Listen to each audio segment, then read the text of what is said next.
से बाइबल को पढ़ेंगे और उस पर चिंतन करेंगे, और अन्य चीज़ें जो हमारे जीवन से जुड़ी हुई हैं उनके ऊपर भी हम चिंतन करें। तो हम जहाँ पर लोग हैं हम वहीं पर इकट्ठा हों। तो अभी हम देखते हैं ये चरण जो है, ये फेज़ जो है कहाँ कहाँ चलता, कहाँ कहाँ हम इन चिंतन का आयोजन कर सकते हैं। हम मांग रहे हैं अगली बार महरौली में करा जाए, फिर हम चाहते हैं कि जमुना पार करा जाए, और देखेंगे हमारे ऐसे कितने हम लोगों को आइडेंटिफाई करें जो इस चिंतन का लीडरशिप जो है आयोजित कर सकें और ले सकें और ऐसे चिंतनों का आयोजन कर सकें।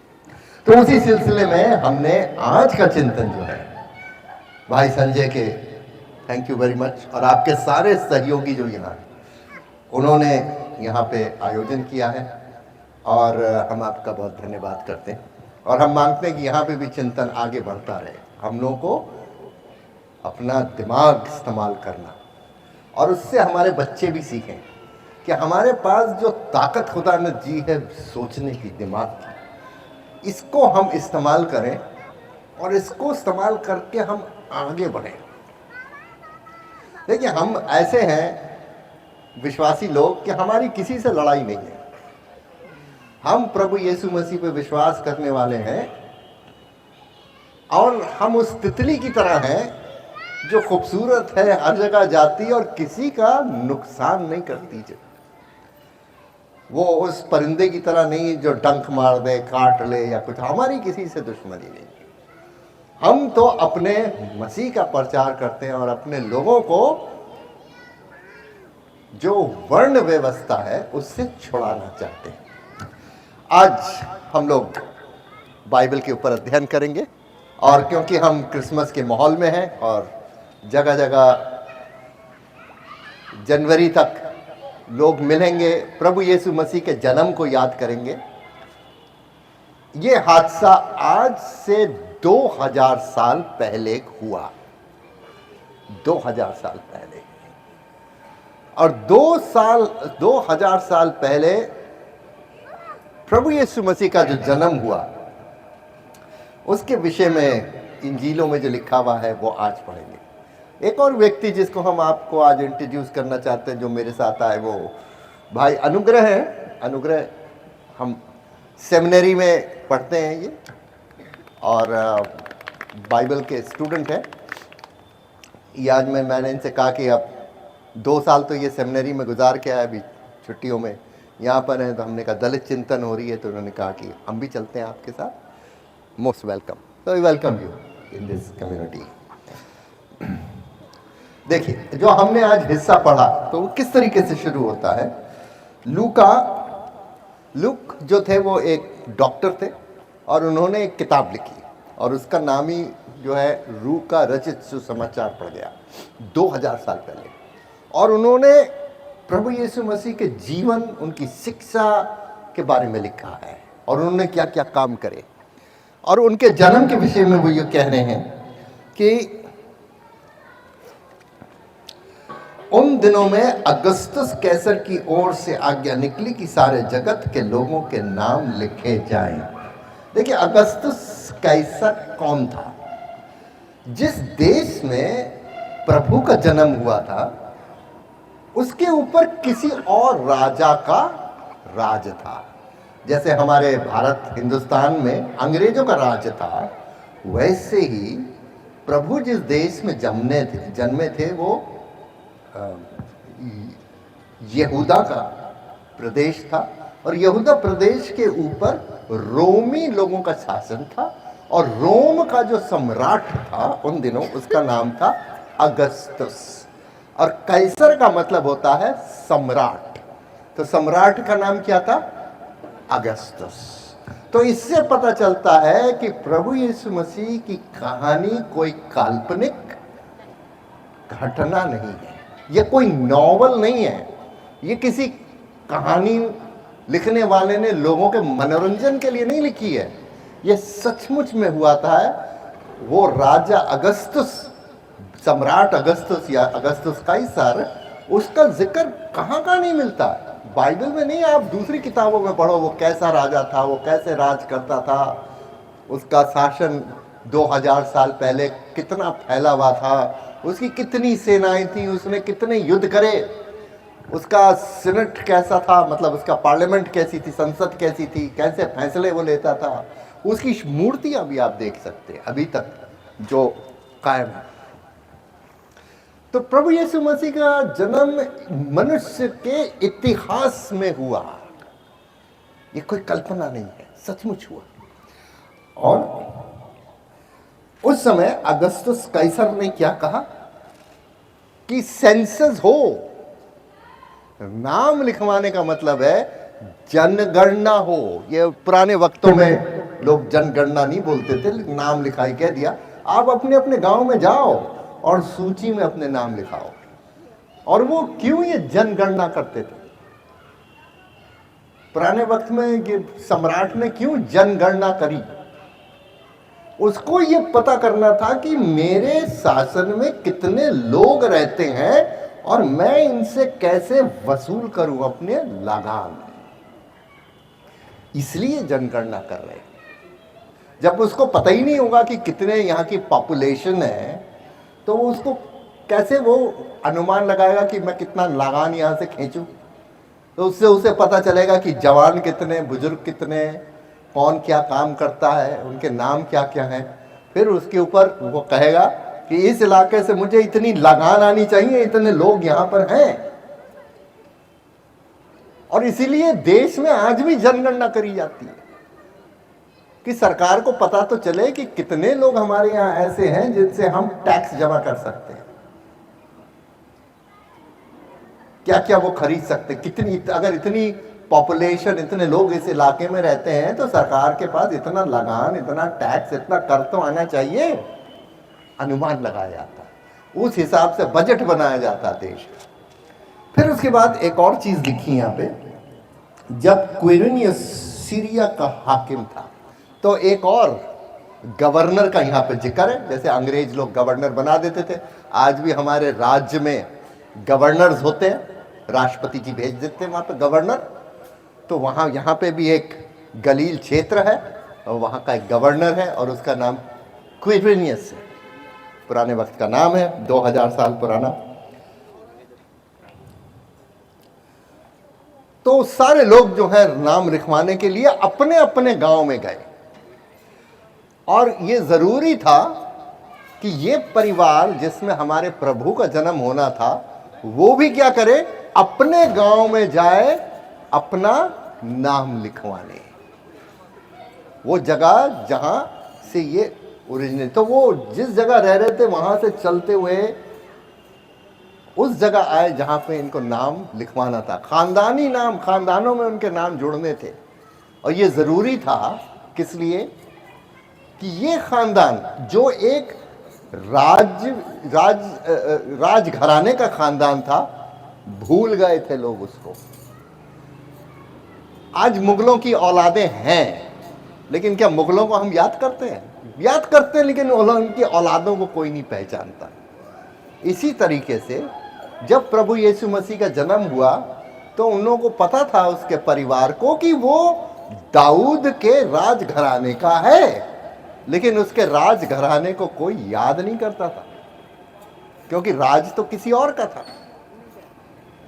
तो इसलिए जरूरी था कि ये वापस अपने गांव में जाएं और उन लोगों के साथ अपने नाम लिखवाएं जो इस परिवार के लोग थे, ताकि लोगों को याद रहे कि ये गरीब परिवार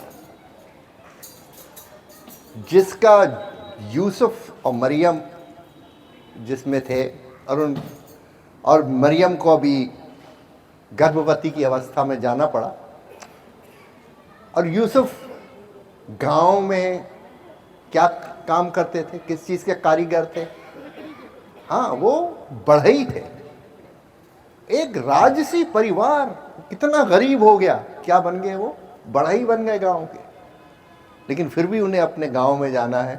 राजसी परिवार ही होता है। तो उन्होंने नाम लिखवाया और प्रभु का जन्म वहीं हुआ। और सराय में वहां पे जब वो पहुंचे तो किसी होटल में कोई रहने की जगह नहीं थी। पुराने वक्तों में सराय होती थी। तो प्रभु को क्या करा गया, उसका जन्म भी माँ ने उसको एक ऐसी जगह दिया जहां पे जानवर पाले जाते थे, वो एक जगह मिली उनको रहने को।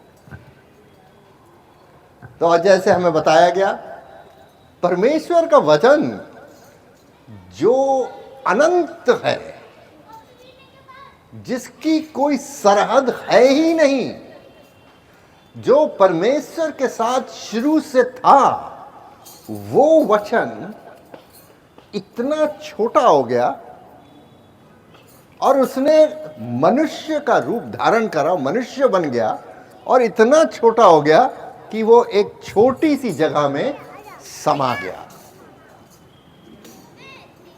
तो परमेश्वर क्या हो गए, छोटे हो गए। अगर परमेश्वर छोटे नहीं होते तो वो हमारे ईश्वर नहीं होते, वो उन लोगों का ईश्वर होते जिनके पास दुनिया में बहुत ताकत है। लेकिन हमारे बीच में अगर मसीहा जन्म लेगा तो वो भी हमारी तरह होगा, उसके पास कोई ताकत नहीं होगी, ना तो उसके पास सिपाही होंगे, ना उसके पास युद्ध करने वाले होंगे जो लड़े उससे। वो हमारी ही तरह होगा, हमारे ही बीच में रहेगा, क्योंकि गरीबों का उद्धार, वो अपना उद्धार उन्हें अपने आप ही करना है। कोई बाहर से हमें हेल्प करने नहीं आएगा। आप ये मत सोचे कोई बाहर से हमारी मदद करने आएगा, हमें खुद अपनी मदद करनी है। इसलिए ईश्वर जो है हमारे बीच में ही जन्म लिया उन्होंने, ताकि वो हमारी मदद करें। प्रभु यीशु मसीह एक ऐसे राजा थे जो जिनकी जिंदगी में हर चीज उल्टी चली। एक राजकुमार का जन्म हुआ है, लेकिन महल में नहीं हुआ, उल्टा जानवरों के एक शेल्टर में, मान लीजिए गौशाला जैसे यहां पे होती, उसमें पैदाइश हुई। उसकी पैदाइश में कोई बहुत अच्छे अच्छे लोबान और खुशबूदार चीजें नहीं चलाई गई, कोई फूल मालाएं नहीं फेंकी गई, गोबर और भूसा, जानवरों की महक। ऐसे में हमारे राजा का जन्म हो रहा है। जैसे हम गरीब हैं वैसे वो भी गरीब है। गरीब ही गरीब का उद्धार कर सकता है, ये एक भेद है। बहुत से लोग कहते हैं कि जब तक अमीर लोग हमारी मदद नहीं करेंगे तो हमारा कोई कल्याण नहीं है। हमारा देश, भारत देश, एक बहुत धनी देश है जिसकी जनता गरीब है। इतने साल हमारे आजादी के हो गए, अमीर लोग बहुत है हिंदुस्तान में। क्या हमारी किस्मत खुली? नहीं खुली। क्या हम धनी हो गए? नहीं हुए। अरे कोई लोग तो 6-6 कमरों के बेडरूम में रह रहे हैं, 4-4 कमरों के बेडरूम में अपार्टमेंट्स में रह रहे हैं, और 2 लोग और 4 लोग सिर्फ, और हमारे एक एक कमरे में 6-6 लोग सो रहे हैं, जगह नहीं है। इतना बड़ा फासला है गरीबों में और अमीरों में हिंदुस्तान में। हमें अपना कल्याण ईश्वर की मदद से खुद ही करना है, और इसके लिए हमको क्या चाहिए? दिमाग चाहिए। फिर लिखा है यहां पे कि प्रभु यीशु मसीह का जब जन्म हो गया, पहलोटा पुत्र पैदा हुआ, तो उस देश में कितने गडरिये थे जो रात के मैदान में रहकर अपने झुंड का पहरा देते थे। देखिए गडरिये कौन होते हैं? हम इंडिया में गडरियों को क्या कहते हैं? गाय भैंस चराने वाले। और क्या नाम है? पासवान। बकरियां चराने वाले, क्या ये लोग बहुत ऊंचे तबके के माने जाते हैं? छोटे तबके के, छोटे लोग, इनके साथ कोई उठता बैठता नहीं है ज्यादा। ऊंचे औहदे के लोग इनसे ज्यादा उठते बैठते नहीं है। जबकि वो अपने अगर भेड़ गाय बैल ये सब लेके हकाते हुए आते हैं तो हम कहते हैं शहरों के अंदर भी मत जाओ, बाहर से निकल जाओ। और अगर सड़कों में आ गए तो हम जो कार चलाते हैं हमें बड़ी चिड़चिड़ाहट होती है, अरे कहाँ सड़क पे ले आए, हमारी तो कार की गति धीमी हो गई। हमें अच्छा नहीं लगता कि वो हम तेज रफ्तार से गाड़ी, मजा आ रहा है चलाने में, यहाँ पे ये अपने डंगर ले आए। छोटे लोग, लेकिन इन्हीं को पैगाम आता है कि तुम लोग जिनसे दुनिया नफरत करती है या तुमको नीचा और छोटा समझती है, तुम्हारे लिए एक शुभ संदेश है। और पुराने वक्तों में यही गडरिये लोग जिनको छोटा माना जाता था, उन्हीं के जानवरों में से लिया जाता था कि लोग पशु बलि चढ़ाएं। जेरूसलम के मंदिर में दिन रात पशु बलियां चलती थी। उस बलि को चढ़ाने के लिए इन्हीं के जानवर इस्तेमाल करे जाते थे, लेकिन इन्हीं को अछूत माना जाता था। लेकिन परमेश्वर का जो अनाउंसमेंट आया, एडवर्टाइजमेंट जैसे सिस्टर कह रही थी, आया तो वो कोई शहरों में नहीं आया, मैदान में, जहां वो गरीब लोग रात भर जगे हुए थे, अपने गल्ले को चरवा रहे थे। कहीं ऐसा ना हो कि कोई खौफनाक जंगली जानवर उनके भेड़ को उठा के ले जाए, खा जाए। उनको ये खबर आती है और उनके सामने प्रभु का दूत आके खड़ा हो जाता है और प्रभु का तेज उनके चारों तरफ चमकता है। देखिए, परमेश्वर का तेज, इसको पुराने नियम में कहा जाता है शकीना, कि जहां कहीं भी परमेश्वर जाते हैं तो उनको कोई देख नहीं सकता है, जो देखेगा वो मर जाएगा। लेकिन उनका जो शकीना है, उनकी जो महिमा है, उनका जो चमक है, वो परमेश्वर के साथ साथ चलती है। तो लोग उनकी चमक को देख सकते हैं, उनकी महिमा को देख सकते हैं, परमेश्वर को खुद नहीं देख सकता कोई इंसान। तो वो जो यहाँ पे बयान है कि जो उनके चारों तरफ चमका, वो परमेश्वर की महिमा चमकी। यानी वो फरिश्ते तो आए ही थे, लेकिन उनके साथ परमेश्वर खुद भी थे। किनके साथ? छोटी जात के लोग, गरीब, जो भेड़ों को देखने वाले, शहर से बाहर मैदान में, जिनका कोई पूछने वाला नहीं है, उनके बीच में सर्वशक्तिमान परमेश्वर की महिमा आती। यानी वो खुद आ गए। फरिश्तों ने तो पैगाम दिया तो उनके साथ खुद परमेश्वर आ गए और उनकी महिमा जो है चारों तरफ चमकने लगी। ये वो लोग थे जो मंदिर में नहीं आ सकते थे। क्यों? क्योंकि ये छोटी जात के लोग थे। ये वो लोग थे जिनको कहा जाता था कि तुम ईश्वर का जो वचन है, उसका जो नियम है, वो नहीं रख सकते हो तुम लोग, इसलिए बाहर रखा जाता था उनके। तो वो परमेश्वर के पास नहीं जा सकते थे मंदिर में, तो परमेश्वर उनके पास मैदान में आ गए। अगर हमको बड़े बड़े मंदिरों में जाना मना है, तो आज ईश्वर हमारे बीच में आ गए। जहां ईश्वर का वचन सुना जाता है और सुनाया जाता है, वो ही लोगों के बीच में ईश्वर है। उसकी महिमा उसका वचन ही है। दूर जाने की आवश्यकता नहीं। अरे जहां से हमें लात मार के निकाल देते हैं, वहां पे क्यों जा रहे हैं आप अपनी बेइज्जती कराने? जहां इज्जत मिले, जहां पे कुर्सी में बैठ के खाने को मिले, जहां पर आपसे ये ना पूछा जाए कि तुम्हें प्रसाद, सोचा जाए कि इसे प्रसाद दे या ना दे, उन सब चीजों से दूर हो।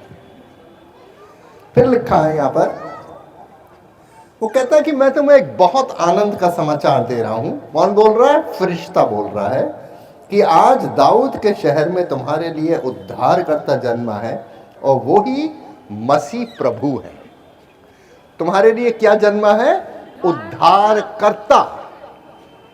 उद्धार मतलब वो तुम्हें छुड़ाएगा किसी चीज से। क्या चीज से छुड़ाएगा? वो तुम्हें उस नियम और कानून से छुड़ाएगा जो तुम्हें अछूत घोषित करता है। जो तुम्हें अछूत घोषित करता है, उस नियम और कानून से वो तुम्हें क्या करेगा? छुड़ाएगा। यहूदी लोगों का जो कानून था, जो मूसा के नियम में था, उसके आधार पर, और उसका इंटरप्रिटेशन बिल्कुल गलत था, लेकिन उसके आधार पर लोगों को अछूत ठहराया जाता है। कुछ दिन पहले हनुका का एक त्योहार था, और उस हनुका के त्योहार में मैं और मेरे एक फ्रेंड थे, उनको मैंने बुलाया तो था, यहाँ पे आए नहीं सैम्पल। हम लोग दोनों सिनेगॉग गए, तो स्वागत किया गया, हमने वचन भी सुना, वहाँ पे प्रार्थनाएं भी करी। तो वहाँ के जो रब्बाई हैं वो हमसे कह रहे थे कि मैं अपनी तरफ से अपने सिनेगॉग में, अगर आप मुझे पहले बता दें, तो जो जेंटाइल्स हैं, गैर यहूदी हैं, जो कि मतलब वो तो हमें अछूत मानते हैं ना, मतलब सारे ही गैर यहूदियों का अछूत मानते, ब्राह्मणों को भी अछूत मानते, तो वो भी नहीं जा सकते सिनेगॉग के अंदर इतनी आसानी से। लेकिन वो कहते हैं मैं इस बात में खुले उसमें, और हम हिंदुस्तान में रहते हैं, जो आके यहाँ पे हमारे साथ प्रार्थना करना चाहता है वो आके कर सकता है। तो कहने का मेरा मतलब है कि दिल्ली के रबाई जो है उनके सोचने का तरीका फर्क है, लेकिन यीशु मसीह के ज़माने में जो थे, तो ये लोग मूसा के नियम को, जो पुराना नियम ये बाइबल में पीछे लिखा हुआ है, इसी के आधार से कहते थे जो लोग यहूदी नहीं हैं वो अछूत हैं, वो मंदिर में नहीं आ सकते। तो प्रभु यीशु मसीह उद्धारकर्ता किस चीज से है? हमें उस नियम से छुड़ाने के लिए है, उस कानून, धार्मिक कानून से छुड़ाने के लिए है, जो हमको अछूत और छोटा घोषित करता है। और यहां पे एक बात मैं बताना चाहता हूं, 25 दिसंबर को जिसकी तरफ हम जा रहे हैं, क्रिश्चियंस के लिए, हाँ सारी दुनिया के लिए, हम उस दिन याद करते हैं कि प्रभु यीशु मसीह जन्मे थे। उस दिन जन्मे थे या नहीं जन्मे थे वो हमें नहीं पता, लेकिन उस दिन हम याद करते हैं यीशु मसीह जन्मे थे। 25 दिसंबर को हम रात करते हैं, खुदा का शुक्र करते हैं। लेकिन दलित चिंतन के लिए 25 दिसंबर एक और बहुत इंपॉर्टेंट मायने रखता है। इस दिन को हम कहते हैं मनुस्मृति दहन दिवस। तो ये क्या है दहन दिवस? 1927 में, 1927 में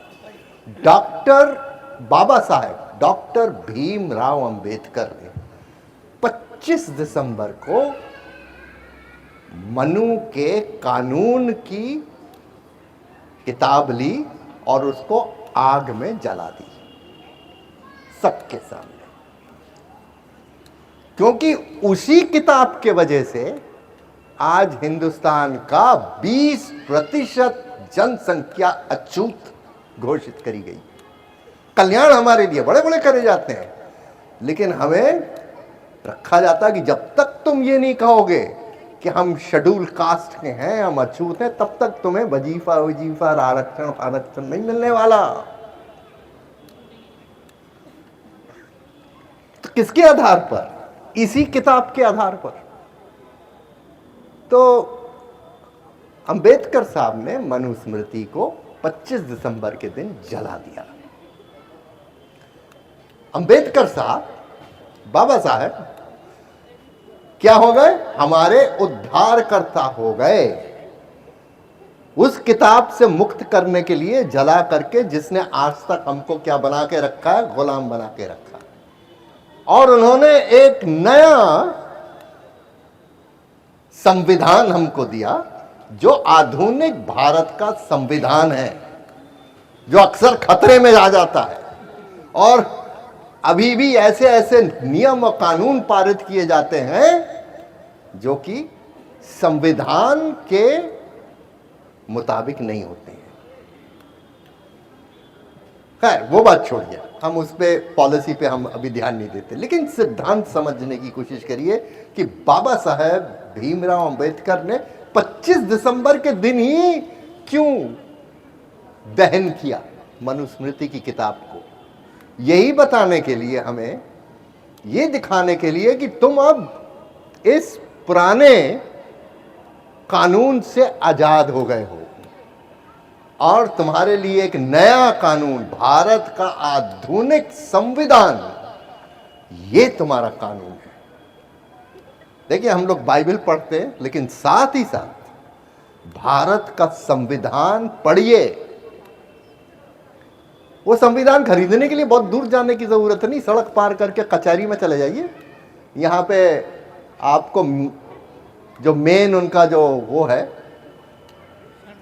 हाँ, सेंटर हॉल, वहाँ पे कानून की किताबें बहुत हैं। आपको भारत का संविधान हिंदी में भी मिल जाएगा, अंग्रेजी में भी मिल जाएगा, दूसरी भाषाओं में भी मिल जाएगा, पंजाबी में भी मिल जाएगा। आप उसको लीजिए और उसको पढ़िए। देखिए, देश को तो आज़ाद करा दिया गांधी ने, ये वो जो भी कुछ है।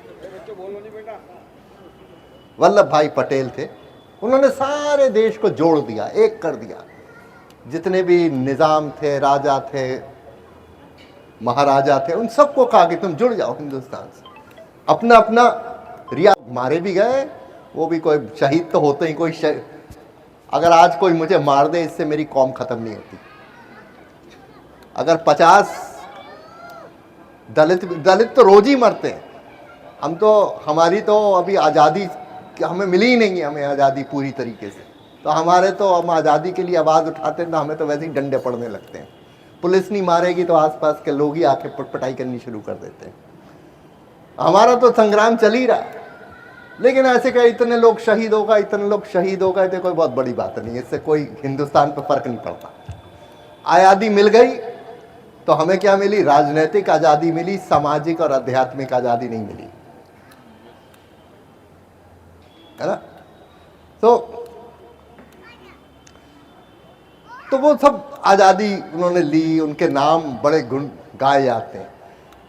मेरे हिसाब से तो कोई इतना बहुत बड़ा काम उन्होंने हासिल नहीं किया। उन्होंने, ठीक है, भारत माना, ये भी बहुत ज़रूरी था, होना भी चाहिए। देश आज़ाद भी होना चाहिए, हमारा देश बनना भी चाहिए, हमें देश पे गर्व होना चाहिए और हमें देश के प्रति वफादार भी होना चाहिए।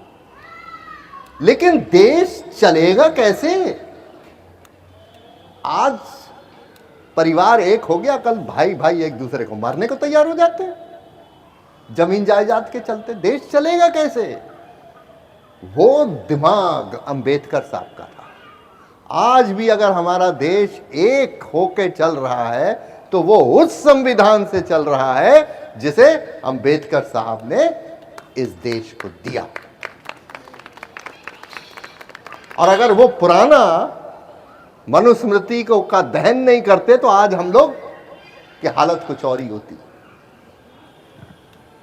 तो हमें वही देखना अंबेडकर जी में। अंबेडकर जी ने खुद अपने आप को कहा है कि मैं उस पैगंबर मूसा की तरह हूं, यानी पुराने नियम में जिसका जिक्र है, जो कि जिसने इज़राइल को, जिसने परमेश्वर के लोगों को मिस्र की गुलामी से रिहा करा और उनको एक संविधान दिया और उनको एक देश दिया, और कहा कि मैं दलितों का वो पैगंबर मूसा की तरह हूं, जो गुलामी से अपने लोगों को संविधान भारत का दे के उनको आज़ादी में रहना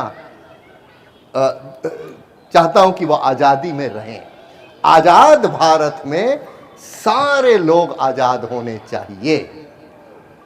ये नहीं कि कुछ लोगों को ज़्यादा आज़ादी या कुछ लोगों को कम आज़ादी है। सबको आज़ादी होनी चाहिए, सब आज़ादी में रहना चाहिए। और प्रत्येक व्यक्ति जो चाहता है उसके मुताबिक उसको आज़ादी होनी चाहिए। अगर कोई व्यक्ति कहता मैं नास्तिक होना चाहता हूं, तो ठीक है, आज़ादी है तुम्हारे पास, तुम अपना विचारधारा के मुताबिक नास्तिक हो जाओ। लेकिन हां, संविधान और कानून के मुताबिक चलो।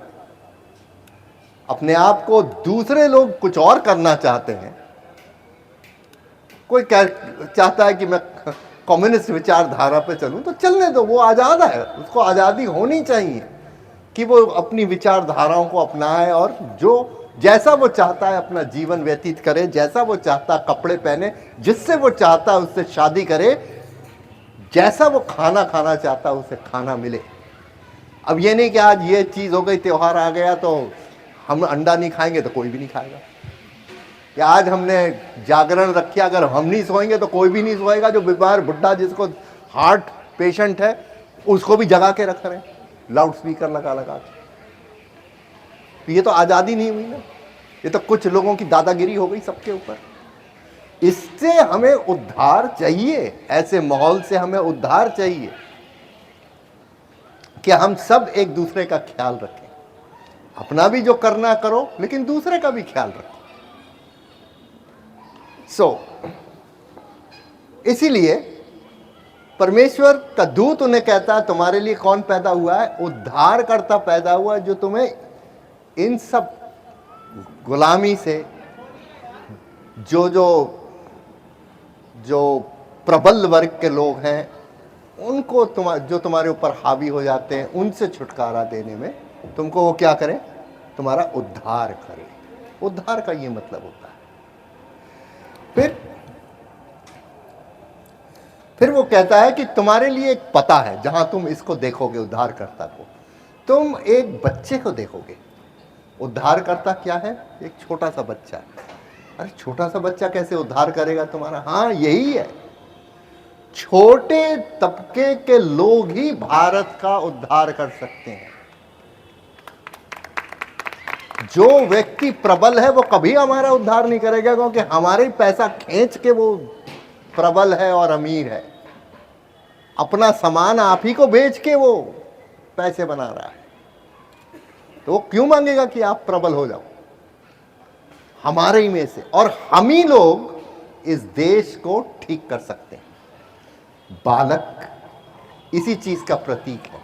वो सिर्फ ये नहीं कि परमेश्वर का वचन एक छोटा बालक बन गया, बच्चा बन गया, लेकिन हम लोग जितने दुर्बल लोग हैं, हम ही प्रभु यीशु मसीह का रूप है, जो कि उद्धार इस दुनिया में, इस देश में ला सकते हैं।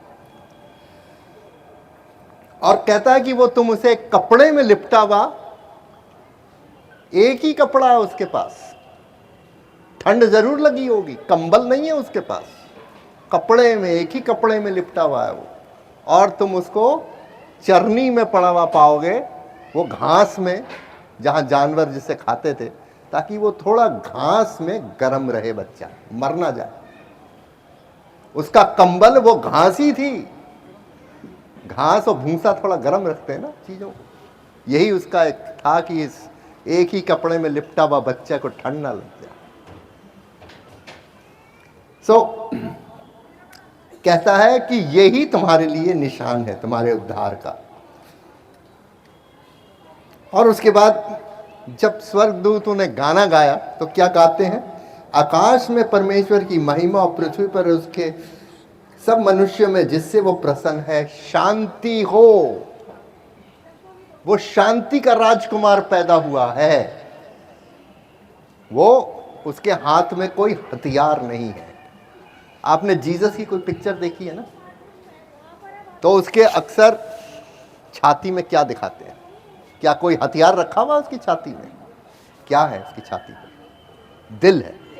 दिल देखा? Sacred heart. तो दिल किस चीज का निशान है? मोहब्बत का। मोहब्बत का निशान क्या है? दिल है। तो ये जो शांति का राजकुमार है, ये किससे भरा हुआ है? मोहब्बत से भरा हुआ है। उसको किसी से नफरत नहीं है।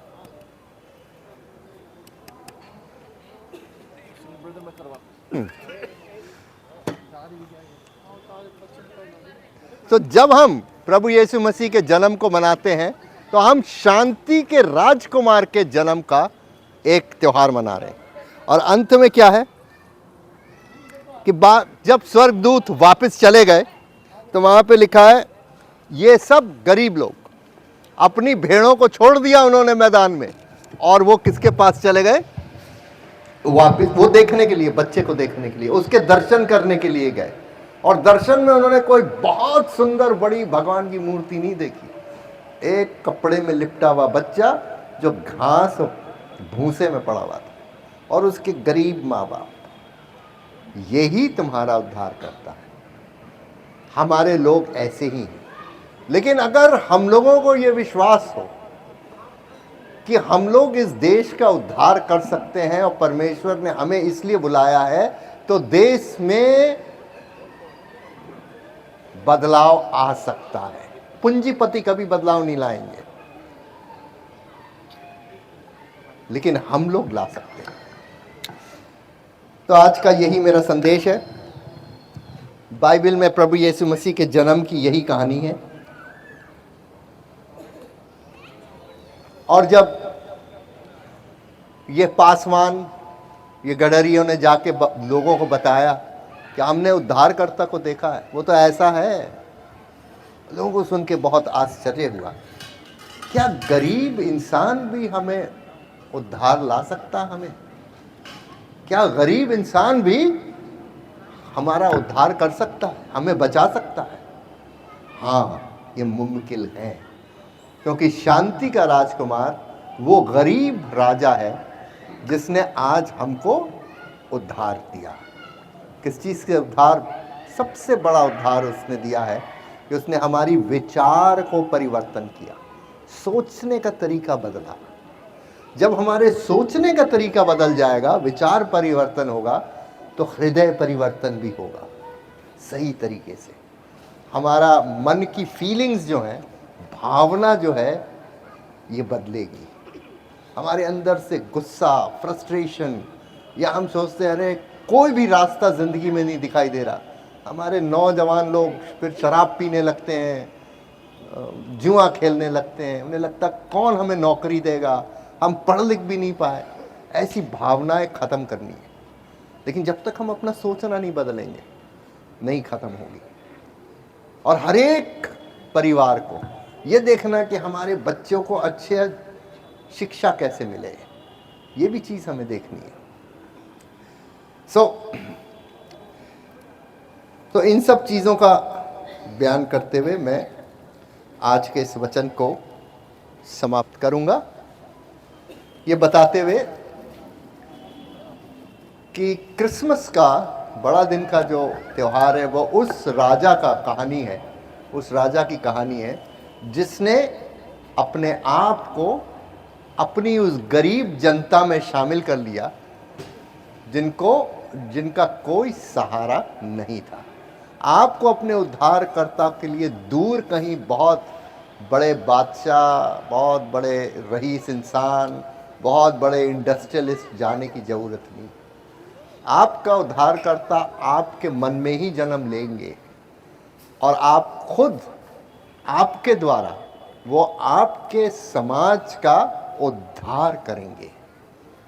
आप ही समाज का उद्धार करेंगे। तो उद्धारकर्ता आपके दिल और दिमाग में, उसको ग्रहण करना, प्रभु यीशु मसीह को अपना प्रभु ग्रहण करना।